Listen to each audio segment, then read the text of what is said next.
હવામાન વિભાગ દ્વારા પંચમહાલ જિલ્લા માટે ઓરેન્જ એલર્ટ જાહેર કરવામાં આવતા જિલ્લા તંત્ર સંપૂર્ણ સતર્ક બન્યું છે। સંભવિત ભારે વરસાદની સ્થિતિને પહોંચી વળવા માટે તમામ જરૂરી તૈયારીઓ કરવામાં આવી છે।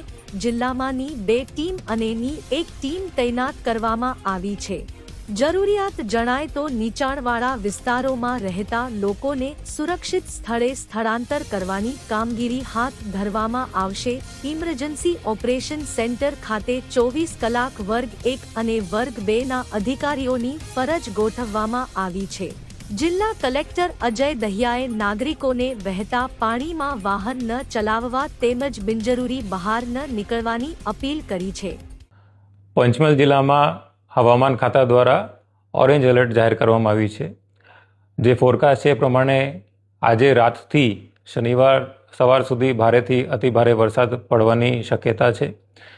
પૂર તૈયારી માટે તમામ ગામડાઓમાં અને નગરના વિસ્તારમાં તમામ વિભાગની ટીમોને અમને સેન્ડ ટુ અલર્ટ મોડમાં કરી દીધા છે। પંચમહાલ જિલ્લામાં આપણી પાસે 2 એસડીઆરએફની ટુકડી છે અને 1 એનડીઆરએફની ટુકડી છે। ત્રણેય ટુકડી એઝ ઓફ નાવ ફિલ્ડમાં છે।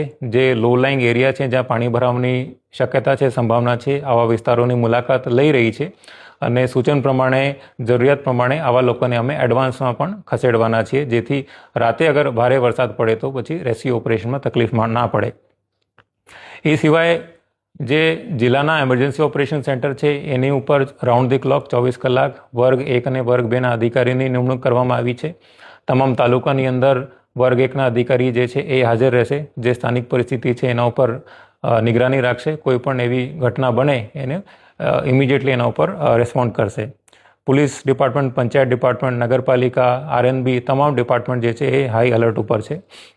નાગરિકોને ખાસ મારી અપીલ છે કે ભારે વરસાદ હોય આ સમયે ઓપનમાં ના નીકળે અને રોડ ઉપર જ્યારે પાણી ઓવરટોપિંગ થતું હોય ત્યારે બિલકુલ જોખમ ના લેવામાં આવે। કોઈ પણ પ્રકારનું વાહન આવી જગ્યા રોડ ઉપર ક્રોસ કરવાનો પ્રયત્ન ના કરે।